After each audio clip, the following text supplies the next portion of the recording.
یہ رافضیت ہے، شیعیت ہے، تو پھر اہل دنیا گواہ ہو جاؤ، جن و انس تم گواہ ہو جاؤ، مجھے اس دانے کی کوئی پرواہ نہیں، میں اپنی زندگی کے آخری سانس تک اہل بیت کا ذکر کرتا رہوں گا اور سناتا رہوں گا۔ مگر جب الحمدللہ اہل سنت نے اپنا حصہ اہل بیت کے ذکر میں ڈالا تو پاکستان کی ہر گوشے سے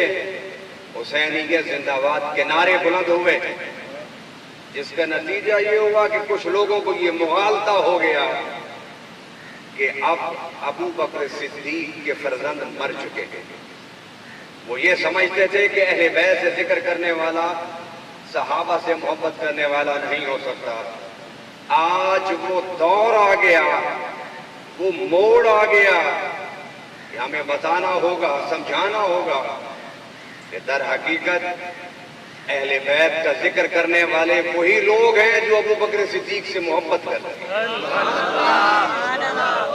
میں نے نہ پہلے کبھی اختلافی باتیں کی، نہ آج کروں گا۔ اختلافی باتیں، جھگڑے کی باتیں، لڑائی کی باتیں، نفرت کی باتیں تو وہ کرے نا کہ جس کی جھولی میں محبت کے پھول نہ ہو۔ ہمیں تو ہمارے بزرگوں نے اتنا پڑھایا اور سمجھایا ہے، اور ہماری جھولیوں کو اللہ، اس کے رسول، صحابہ کرام، اہل بیت اطہار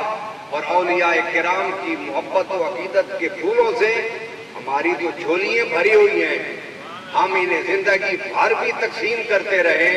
تو ہماری جھولی سے محبت کے پھول کبھی کم نہیں ہو سکتے۔